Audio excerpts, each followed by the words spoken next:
પણ ગુરુ પૂર્ણિમા ઉજવાય છે। એમાં સંતોએ કહ્યું છે કે ગુરુ પૂર્ણિમા અને એને વ્યાસ પૂર્ણિમા પણ આપણે કહીએ છીએ। વ્યાસ એટલે ગોળ, તમે કોઈ પણ ખૂણા જો તો ગુરુ પૂર્ણિમા, એના સિવાય બીજું કોઈ હોય। વર્ષની 12 પૂનમ આવે, એમાં 2 જ પૂર્ણિમા। કેમ? એક ગુરુ પૂર્ણિમા અને બીજી આવશે શરદ પૂર્ણિમા। સંત મહાપુરુષોને શાસ્ત્રોએ આ બંને પૂનમોનું વર્ણન બહુ ઊંચું કર્યું છે અને આને સાથે વિજ્ઞાન પણ જોડાણું છે।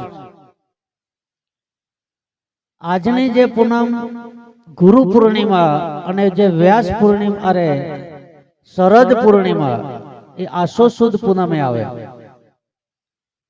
આ પૂનમના દિવસે જેની આપણી તલબ છે, જેની રાહ જોઈને બેઠા છીએ ને, એ બુંદની વર્ષા થાય છે, જેને આપણે સ્વાતિ નક્ષત્ર કહીએ છીએ, સ્વાતિનો મેઘ કહીએ છીએ। આ સ્વાતિનું બુંદ આખા વર્ષમાં ફક્ત 2 વખત પડે છે। અને એક ચાતક, એક પક્ષી એવું છે કે એ આ બુંદ ગળી અને આકાશમાં જતું રહે છે અને આખો વર્ષ સુધી આકાશમાં રહે છે, એને બીજા કોઈ આહારની જરૂર નહીં પડતી। અને આ બુંદ જો પડે છે, હમણાં સરસ વાણી એક ગવાણી ને કે સંતના સંતપણા નથી મફતમાં મળતા, મારું હૃદય ભરી ગયું કે આ વસ્તુ છે ને એ જો જળવાય ને તો, નહીતર ધવનો અંગારો છે। વ્યાસ આ બુંદ આજે જે ખરે છે એ નક્ષત્ર એક જ વર્ષે, એ બુંદ એક જ બુંદ વર્ષે છે। પણ તમે જુઓ, એ બુંદ જ્યારે સીપ નામની માછલીના મુખમાં જાય છે, જ્યારે બુંદ પડે ત્યારે માછલી આખું વર્ષ એ સમુદ્રમાં રહે, પણ માછલી સમુદ્રનું પાણી કદી ન પીવે। એ માછલી ગુલોટ મારે અને ગુલોટ મારીને આવતા બુંદને ગળી જાય તો એના ગર્ભ રહે અને એના પેટની અંદર મોતી પાકે છે। એનું એ બુંદ જો જંગલની અંદર વોશમાં પડી જાય તો ત્યાં કપૂર પાકે છે। એનું એ બુંદ જો કોઈ ખાબોચિયામાં પડી જાય તો સાહેબ એ ગારો બની જાય છે। અને એનું એ બુંદ જો કોઈ આપણા જેવા નાગના મુખમાં પડી જાય ને તો રણછોડભાઈ નરવું ઝેર બની જાય છે। બુંદ એક જ છે, પણ જે જેવા પાત્રની અંદર, એટલે અહીંયા રામે સીતાને વાત કરી દીધી કે પાત્ર છે નાના ને વસ્તુ મારી મોટી, ઠામ વિનાની ક્યો ઠેરાય। આપણને બધાને બધાના દેહ દેખાય છે, બધાને બધાના અવગુણ દેખાય છે, પણ ક્યારે તમે 99 ગુણ હોય ને તમારા, અને જો એક અવગુણ થઈ જાય તો તમારા 99 ગુણ ઉપર આખું સોનું થપાઈ જાય, એક ગુણ તમારો જાહેર થઈ જાય। તમે સફેદ કપડો પહેરીને નીકળો ને સાહેબ, આખી જોડી સફેદ કમ્પ્લીટ ચળકતી હોય, પણ ક્યાંક એક ટપકું જો કોઈ સોણ કે ગારાનું પડ્યું હોય ને, તમને જેટલા હોમાં મળે ને એ બધાની દ્રષ્ટિ પેલા ટપકા ઉપર પડે, તમારા વસ્ત્રો ઉપર ના પડે। એમ આ દેહની અંદર, આ દેહથી ઘણા પણ મહાપુરુષોએ અહીંયા કહ્યું કે આ મેળવવા માટે કોઈએ ગળા કાપી દીધા છે, કોઈએ કરવત મુકાયા છે, કોઈએ હિમાલય હાડ ગાળ્યા છે, ત્યારે આ વસ્તુ પ્રાપ્ત થઈ છે। અને એ પ્રાપ્ત થયા પછી બધાની અંદર પણ ઠેરી નથી। કેમ કે સંત મહાપુરુષોનો આ વચન પડેલો છે। તમે જ્યારે આ વસ્તુ સ્વીકારો ને, હમણાં જે બુંદની વાત કરી ને એની સંતોએ એનાથી એક સ્ટેપ ઊંચી કરી છે. એ જે બુંદની વાત થઈ ને એ બ્રહ્માંડની થઈ, પણ એ સંત મહાપુરુષોએ પિંડમાં એનો સમયવન કર્યો છે કે આની અંદર ચંદ્ર નાડ છે અમી ચૂવે. ચંદ્ર નાડીથી જે હમણાં ગયા હતા ને, ભાઈ તૈયાર રહેજો તમે. એના માટે સંતોએ કહ્યું છે, અમી તો જરે રે સાધુભાઈ, અમી તો જરે એ મારા ગુફામાં સાધુ અમી તો જરે.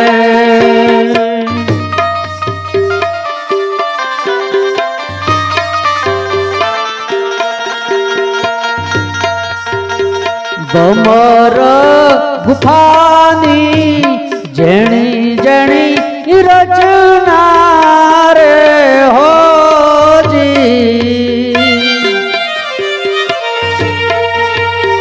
ભમર ગુફાની જેણી જેણી રચના રે હોજી.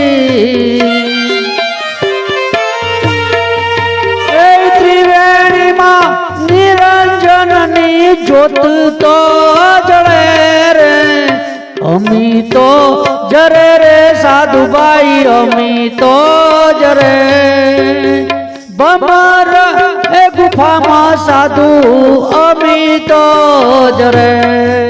સંત મહાપુરુષને વાત કરી કે આ જે બુંદની વાત થઈ ને એ અમી આ પિંડની અંદર બ્રહ્માંડમાંથી હરદમ જરી રહી છે. પણ સંતોએ કહ્યું કે આ દેહનો જે એક ભાગ છે ને એ પિંડમાં છે, અને જે બીજો ભાગ એટલે બીજો છેડો, થોડીક વાર બે આરામ કરો, બધા થાકીને આવ્યા હોય એટલે.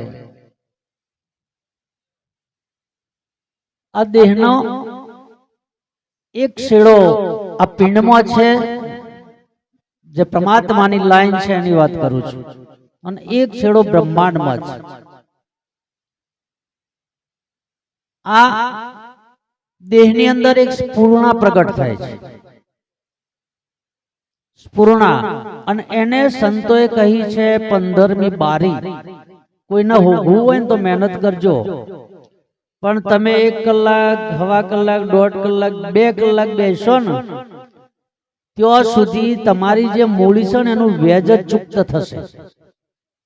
મૂડી જમા નહીં થાય ત્યાં સુધી તમે વ્યાજ આપી શકશો. આ વસ્તુમાં મહેનત કરવી હોય, આ વસ્તુ પ્રાપ્ત કરવી હોય તો હું શું કહું છું, 2 કલાક સુધી તમે આસન લગાવીને બેસો ત્યાં સુધી જે સદગુરુની મૂડી છે એનું તમે વ્યાજ જ આપી શકશો, મૂડી તમે ઓછી કરી શકશો. 2 કલાકથી ઉપર જે બેસે કે 12 વર્ષે ફરે ગરીબી જેના અધર અમર ફળ થાય, પડેલા જે નર ખાય ને એ પર ભવમાં પૂજાય. સંત મહાપુરુષે કીધું છે.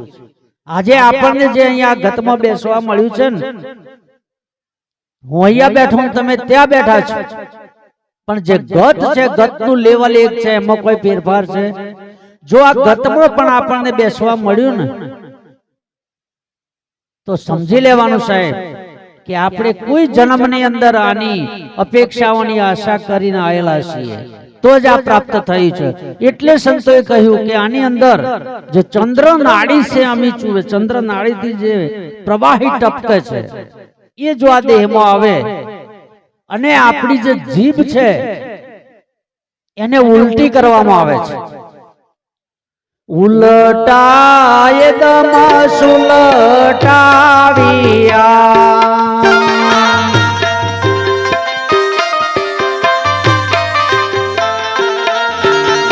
ઉલટાય દમ સુલટાવિયા,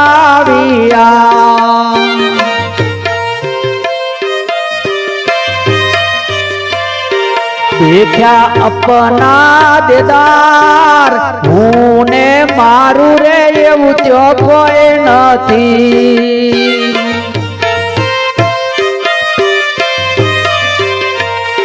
સર્વે કરે છે કીર્તાર કાયા બનાવી કાચા કુંભની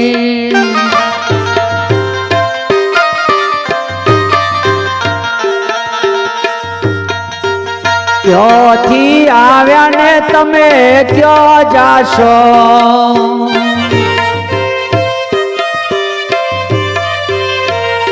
ક્યો છે મૂળ રે મુકામ અગમ દેશથી અમે આવ્યા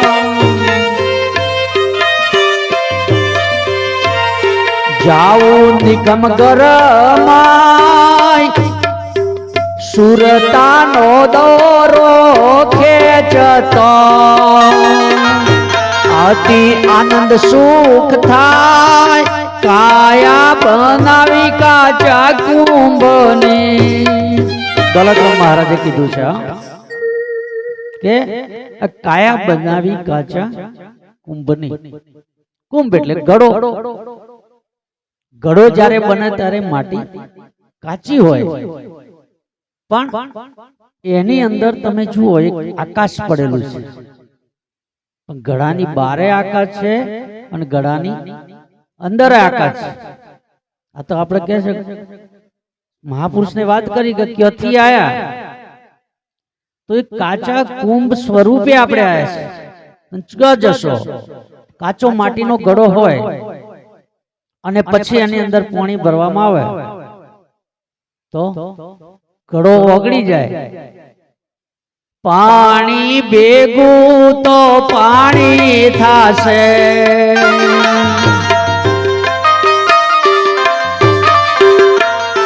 માટી ભેગી માટી સંત મહાપુરુષે કીધું તો પછી માટી ભેગી માટી ને પાણી ભેગું પાણી આ જાવું છે નિર્વાણીને આત્માની કરી લેજો આમાંથી કોઈ સત્ય નથી સત્ય ફક્ત આત્મા છે એને જો આપણે જાણી લઈએ તો સમજવાનું કે આપણો ફેરો સફળ આપણો ફેરો સફળ કરવા માટે સંત મહાપુરુષ કહે છે અને તુલસીદાસ મહારાજે તો એટલી વાત કરી છે રામાયણમાં કે જબ તક રહેગી આ જિંદગી આપણે 50 વર્ષ 100 વર્ષ કે 150 વર્ષ જીવો ફુરસદ મિલે નહીં કામ કામ એટલે વાસના વૈભવ અને આ બે આંખથી દેખાતું એ બધું સર્વ રૂપ અને માયા પરમાત્માની આની અંદરથી તુલસીદાસ મહારાજ કહે છે થોડોક બહાર નીકળ હવે તો बहुत गई थोड़ी रही थोड़ी भी अब जाए नट कहे नटिका को ताल में भंगना नटड़ी खेल करती थी અને પેલો પર નાચી પણ એ તો ભાઈ કોક આવતો હોય એનો પગમાં જોર થાય ને કશું આવ્યું ના એટલે થોડી ધીમી પડી એટલે નટ પાછો નરગું વગાડતો તો નહીં મત તાલમાં કહેવા માંડ્યો નટ કહે નટિકા કો તાલ में ભંગ ના થાય તું જે નાચે છે ને એમાં તું મંદુ ના પાડ ખૂબ જતી રહી જાવ અને હવે થોડી બાકી છે તને આપણે ચો વધારે બાકી છે રણછોડભાઈ કાલ હવાર પડે એટલી જ વાર છે એમાં કોઈ બીજું કોઈ થાય એવું જો આજનો દાડો આપણું જીવન છે કાલ તો મોત છે એમાં નક્કી છે અને આજે જો કોઈ થઈ જાય અને આર્ય જ્ઞાન આપણે જેની નફરત કરીએ છીએ ને રાવણની અંદર સાહેબ જેટલું જ્ઞાન હતું ને એટલું કોઈ બીજા ઋષિએ જ્ઞાન પ્રાપ્ત નથી કર્યું એટલું જ્ઞાન એની અંદર હતું અને રામે જ્યારે બોણ માર્યું તરફડીઓ ખાઈને પડ્યો ને ત્યારે રામને કીધું લક્ષ્મણ આપણે એક વાત ચૂકી ગયા કે શું કે આપણે ઉછર્યા ત્યારથી જંગલમાં છીએ ઘેર જઈને કદાચ રાજ ભગવાન થાય તો આપણોની કોઈ ખબર છે જઈને હું કરીશું કદાચ નગરના લોકો ભેળા થઈ હવે બધા ભેગો થઈને મને બેહાડી દીધો પણ કક્કો ચમ થાય જ મને ખબર ના હોય તો બોલો તમને ચમ કઈ હું શીખવાડું હા એટલે કે આ તો આપણને ખબર નહીં તું જઈને પૂછી લે એટલે લક્ષ્મણ કે ભાઈ તમારું ફર્યું હોય એવું લાગે છે કે કેમ કે આપણે જેને બોણ માર્યું છે જે છેલ્લા શ્વાસ લઈ રહ્યો છે અને રહ્યો આપણને જ્ઞાન આપે આ જીવન કદાચ હાથમાં આવીએ તો મચડી નાખે એ આપણને જ્ઞાન આપે કે તું જે માનું છે ને એવું રાવણ નથી તું જા અને લક્ષ્મણે જઈને રાવણને વાત કરી કે ઋષિવર, લંકેશ, રાજનીતિ ચલાવવી, આ જીવન ચલાવવું અને આ બધાનો નિર્વાહ કરવો, એનો મેન હેતુ હું છે મને કહેતો જા. ત્યારે રાવણે એક જ વાત કરી દીધી, કાલ કરતા છો આજ કર, આજ કરતા છો. જો તું જે કરવાનું છે ને એ કાલ ઉપર છોડીશ તો જીવનમાં કદી સફળ થઈશ નહીં. જે વિચાર આવે ને એનો તરત અમલ કરો અને તમારા અંદર શુભ વિચાર આવે ને શુભ ચોઘડિયું, બીજું કોઈ ચોઘડિયું એડિયો જ હોય, ઘડ્યું છે, બીજું ઘડ્યું જ નહીં. અને આપણે બધા ફસાઈ ગયા છીએ એવડા રાશિઓમાં. હવે એનું નામ જ શું છે? રાશિ ને કે ભાઈ મારે રાશિ જોવડાવી છે, પણ રાશિ સજ જોવડાવવાની હોય જ નહીં. તાર ફાણ આવે એટલે નળ, અને પાછા બ્રાહ્મણ ફાણ જઈએ ને એટલે આપણો ગુરુનું, મંગળનું, બુધનું આ બધું શું પહેરાવ? નાના વેટીમાં શું હોય? આપણા કુટુંબમાં એકાદો હોય તો આપણે એનો વિશ્વાસ કરીએ.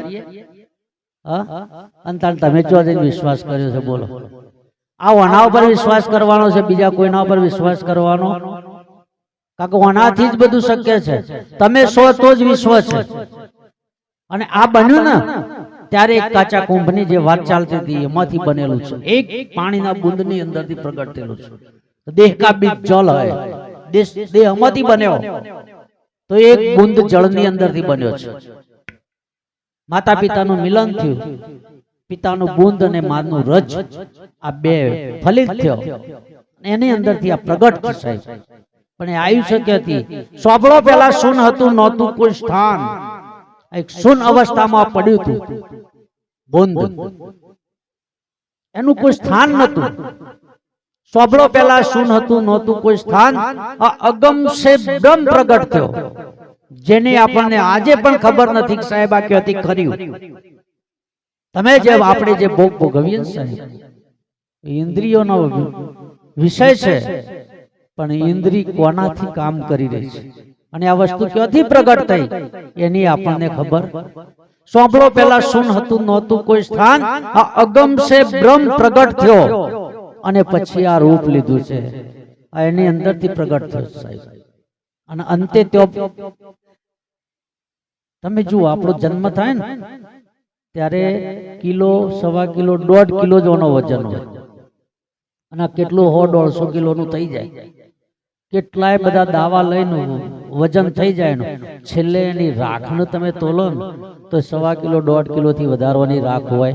ભલે 25 મણ લાકડું ભેળું પડ્યું હોય ને, પણ સાહેબ વજન રાખનો એટલો જ થાય, બીજા કદી થાય. પણ આ રહી આપણને ખબર. અને એટલે આપણે બધા મારા તારામાંથી નીકળતા નથી. પણ એક ઈશ્વર એવો છે કે બધાને સરખો ન્યાય આપે છે. કારણ જ્યારે બરાબર દોડીનો કોટો આમ થાય ને બરાબર, ત્યારે સરખો તોલી શકે. ઓમ રે ને તો કદી તોલાય એવું. એટલે આપણે ધ્યાન કયો રાખવાનું છે? ત્રાજવામાં નહીં, ત્રાજવાની દોડીમાં ધ્યાન રાખવાનું છે. હવે આ દોડી કયો આપેલી છે? નેણ નાસિકા જે લાવે સાહેબ, તમારું જે નેણ છે ને એ તમારા નાસિકામાં આવે. મૂળ વચન જો પડ્યું છે અને એને તમે પ્રગટ કરો.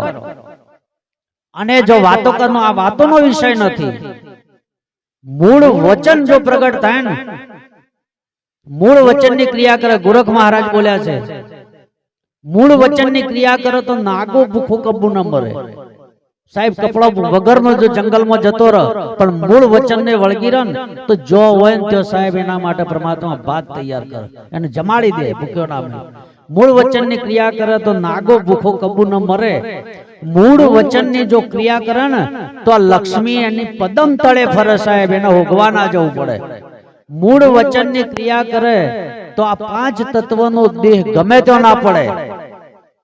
તમારે જો પાળવો હોય તો પડે સાહેબ, ગમે તો દેહ ના પડે. અને મૂળ વચનની જો ક્રિયા કરે અને પછી આ દેહ પડે ને તો એને ધૂપ, ધજા ને શ્રીફળ ચડે ને ચડે. એમાં કોઈ શંકા નહીં. આ સંતોના વચન છે, પણ આ વચનને આપણો વિશ્વાસ છે, આપણે એને વાતો માનીએ છીએ. અને આ જો સુધી આપણા અંદર આ ભીતરમાં નહીં ઉતરે સંતનો વચન પછી એ ગમે તે વચન, એ વચન જ છે, એ સંત બોલતો હોય. પણ આ તો કેમ આપણે એમાં સફળ કેમ નહીં થતા કે આપણે બહાર જોઈએ છીએ. હવે આપણે માની લો બહેનો કોઈનો પ્રસંગ હોય ને ત્યારે સૌ પ્રથમ ગોણું ગોય, સકન જોઈને સંચર જોરી. એમને ગાયા પણ ખબર સિવાય કીધું સકન, તારા કન જે વસ્તુ પડી છે એને તું જોઈને નીકળ. અને કે સોમો મળ્યો જોશીડાનો બેટો. હવે અમારા ગામમાં બમણ જ નહીં લ્યો, ગમે તે મળ્યો કાઢો છો હમો મળે. હા, પણ સંતને કીધું શકન જોઈને કન, તારા કન જે છે અને આપણી કન આપણી નજીક જો કોઈ વસ્તુ હોય ને રણછોડભાઈ તો એ પવન છે સાહેબ. એને તમે જોઈને નીકળો કે અત્યારે તમારા અંદર તમારા દેહમાં કયો પવન ચાલી ગયો, કયું તત્વ ચાલી રહ્યું છે. પાંચે પાંચ તત્વ દેહની અંદર પ્રગટ છે. આકાશ, વાયુ, તેજ, જળ અને પૃથ્વી. તમે કયા તત્વની અંદર બોલી રહ્યા છો, કયા તત્વની અંદર પગલું ભરી રહ્યા છો, કયો પવન ચાલે છે તમે ઘરેથી નીકળ્યા છો સાહેબ, એના ઉપર તમારી સફળતા વળગેલી છે. કોઈ પણ જગ્યાએ સફળતા કરવાની અંદર પહેલા તમે પવનને ઓળખો. પવન મન પરખો, પવન પરખો, પરખો 14 લોક. આ બધું જો સમજાય ને તો સાહેબ સફળતાને તમારે ભોગવી નહીં પડે, સફળતા એ તમારી નજીક હશે. અને બીજું કે જે પ્રારબ્ધની અંદર મંડાણ છે, કોઈ એવું કે અને ભક્તિ કરો તો આટલું કેમ દુઃખ. આગળના એક એક સંત મહાપુરુષનો તમે કહો ને તો 100 જુદી દાખલા આલું.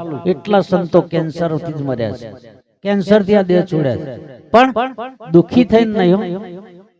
જગતને તકલીફ આવે ને ત્યારે સાહેબ એ રોઈને જાય છે, અને સંતને તકલીફ આવે ને ત્યારે ભોગવીને જાય છે કે હું અહીંયા ભોગવી લઉં, મારે આગળ ફરી આડું આવે ક્યાંય આડું ના આવે. બાકી આના અંદર આ ગળવાનું જ્યારે એક કર્મથી અને કર્મ ભોગવવા માટે મનુષ્ય અવતાર એટલા માટે જ મળ્યો છે. 84 લાખ યોનિનું જે દેવું હતું આપણા માટે, એ દેવું ચૂકત કરવા માટે પરમાત્માએ મનુષ્યનો અવતાર આપ્યો છે. અને જો આ અવતારે આપણાથી ન છૂટ્યું, ન ચૂકવાનું, તો સમજવાનું કે જો હતા ત્યો ના, જો જાતા ચોય નહીં હું લાયા. માટે આની અંદર જેની કિંમત છે, આ જેનાથી બન્યું છે કે દેહ કા બીજ જલ હોય. આ દેહ જળથી બન્યો છે, તો જળ હમાંથી બન્યું? સંત મહાપુરુષે કીધું એનું એ બીજ હશે ને તો કે જળ કા બીજ વાહ. વાહ એટલે પવન. પવન વિના જળ કદી પ્રાપ્ત થાય કે વાકા બીજ ક્યાં? નરસિંહ મહેતાએ આપણને એના એક પ્રભાતિયાની અંદર કીધું, તેજ તું, તેજ તું, તેજ તું, તું જે છું ને તેજ. તેજનું નામ આવે ને એટલે આપણે પ્રકાશ તરફ જઈએ. પ્રકાશ એ તેજ નહીં, તેજ તું જ, તું પોતે છે.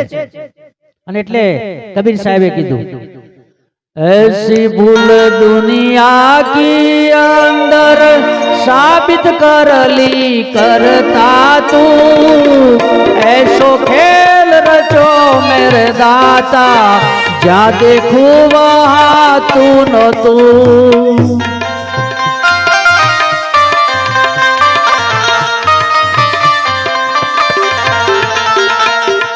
कीड़ी માં નાનો બન બેઠો, હાથી માં તું મોટો ક્યું, બની મહાવત ઉપર બેઠો, હાકન વાલો તું નો તું.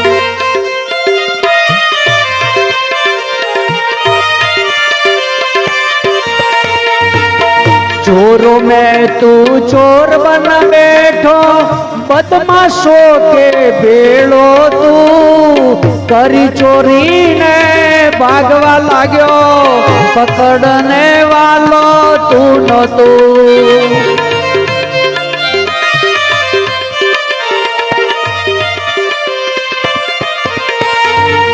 नर नारी माँ एक बिराजे, दुनिया ने तो दिखे क्यों, बनी बालक ने रोवा लाग्यो, राखन वालो तू न तू.